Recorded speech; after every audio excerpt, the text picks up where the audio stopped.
السلام علیکم ورحمۃ اللہ وبرکاتہ۔ محترم ناظرین اکرام، حضرت نوح علیہ السلام کی زندگی سے جو پیغام مجھے اور آپ کو ملتا ہے وہ یہ ہے کہ ہمیں صبر اور استقامت کا پیغام ہے۔ ہمیں صبر کرنا چاہیے اور استقامت اختیار کرنا چاہیے، جم جانا چاہیے۔ آپ لوگوں کو معلوم ہونا چاہیے، حضرت نوح علیہ السلام جب اپنی قوم کو دعوت و تبلیغ کر رہے تھے، اپنی قوم کو صحیح راستہ بتا رہے تھے، شریعت کی باتیں بتا رہے تھے، تو قوم نے آپ کو بہت سے اذیتیں دی، بہت ستایا، بہت تکلیفیں دی، آپ کو پریشانیوں میں ڈال دیا، آپ پر رکاوٹیں آئیں۔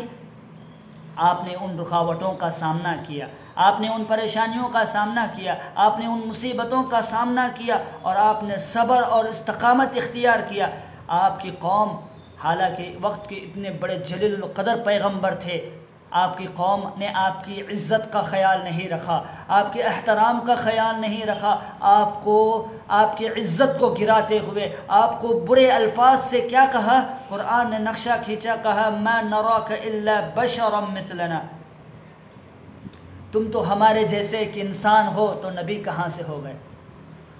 یہی نہیں بلکہ آپ کی قوم کے لوگوں نے آپ کو گمراہ قرار دیا، آپ کو گمراہ قرار دیا، آپ کو گمراہی والے راستے پر چلنے والا قرار دیا۔ قرآن نے نقشہ کھینچا، کہا انا لنراک فی ضلال مبین، ہمیں تو لگتا ہے نوح تو سب سے بڑی گمراہ ہے، تو سب سے بڑی گمراہی کے راستے پر ہے۔ اللہ اکبر! آپ ذرا غور تو کیجئے، جو انسان کسی کو سیدھا راستہ بتا رہا ہو، جو انسان کسی کو صحیح راستہ دکھا رہا ہو، قرآن و حدیث کی بات، جو انسان لوگوں کو اللہ کا راستہ بتا رہا ہو، اسے کوئی یہ کہتا ہے کہ تو گمراہ ہے، اس سے بڑی پریشانی کی کیا بات ہو سکتی ہے؟ اس سے بڑی مصیبت کی کیا بات ہو سکتی ہے؟ حضرت نوح علیہ السلام نے بے صبری کا مظاہرہ نہیں کیا، حضرت نوح علیہ السلام نے ان کلمات پر صبر کیا۔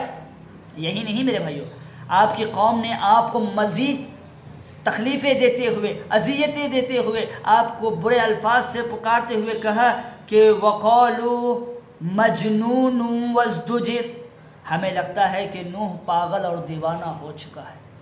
اللہ اکبر! آپ ذرا تصور کیجئے، آپ ذرا سوچئے تو صحیح، جس شخصیت کو اللہ رب العالمین نے لوگوں کی ہدایت کے لیے نبی اور رسول بنایا، اس کے بارے میں قوم یہ کہہ رہی ہے کہ یہ دیوانہ ہے، یہ مجنون ہے، یہ پاگل ہے۔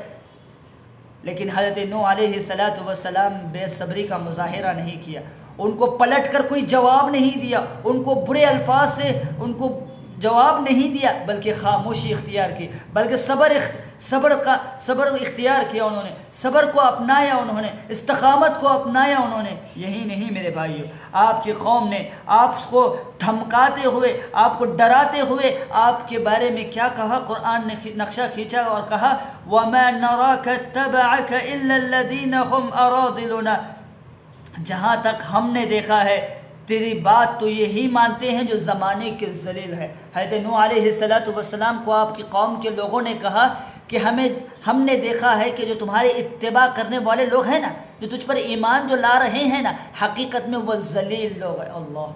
آپ ذرا غور تو کیجئے، آپ ذرا سوچیے تو صحیح، جہاں وہ حضرت نوح علیہ السلام کی بات ماننے والوں کو ذلیل کہہ رہے ہیں، تو وہ انڈائریکٹلی نعوذ باللہ حضرت نوح علیہ السلام کو ذلیل قرار دے رہے تھے۔ لیکن حضرت نوح علیہ السلام نے بے صبری کا مظاہرہ نہیں کیا، حضرت نوح علیہ السلام نے پلٹ کر ان کو برا بھلا نہیں کہا، بلکہ صبر سے کام لیا، انہوں نے استقامت سے کام لیا۔ آج ہم اپنے معاشرے میں دیکھتے ہیں، ہم اپنی سوسائٹی میں دیکھتے ہیں، ہم کسی کو نصیحت کرتے ہیں، ہم کسی کو دین کی بات بتاتے ہیں، ہمارے یہاں ایک جملہ کہا جاتا ہے 100 چوہے کھا کر پلی حج کو چلی۔ آج اگر کوئی بندہ پہلے گناہ کے کام کرتا تھا، اچھائی کی طرف آ گیا اور اس نے کسی کو اچھائی کی دعوت دی، فوراً ہمارے یہاں ایک جملہ کہا جاتا ہے 100 چوہے کھا کر بلی حج کو چلی۔ پہلے گناہ کرتا تھا، آج ہمیں سمجھانے کے لیے نکل گیا۔ ہمارے یہاں کیا ہوتا ہے، بعض لوگ جذباتی ہو کر پلٹ کر جواب دینا شروع کر دیتے ہیں، اچھی بات بتا رہا، عمل کرنا چھوڑ کے یہ سب کیا کر رہا؟ میرے بھائیوں، اس طرح پلٹ کر کوئی جواب نہیں دینا چاہیے۔ اگر آپ کا کام تھا دین کی بات بتانا، آپ کا کام تھا دین کی بات ان تک پہنچانا، آپ نے پہنچا دیا۔ اگر آپ کو کوئی تکلیف دے رہا ہے، آپ کو تبلیغ کے میدان میں کوئی آپ کو پریشان کر رہا ہے تو آپ کو حضرت نوح علیہ السلام کی زندگی پر غور کرنا چاہیے۔ حضرت نوح علیہ السلام نے اپنی قوم کو 1 سال 2 سال 3 سال نہیں بلکہ 950 سال تک دعوت دی، اور 950 سال تک آپ کی قوم نے پریشان ہی کیا، لیکن حضرت نوح علیہ السلام نے دعوت و تبلیغ کے میدان کو نہیں چھوڑا۔ ہمیں بھی نہیں چھوڑنا چاہیے۔ آخر میں اللہ سے دعا ہے رب العالمین مجھے اور آپ کو جو بات میں نے ذکر کیا، اللہ مجھے بھی عمل کرنے کی توفیق دے اور آپ لوگوں کو بھی توفیق دے، آمین۔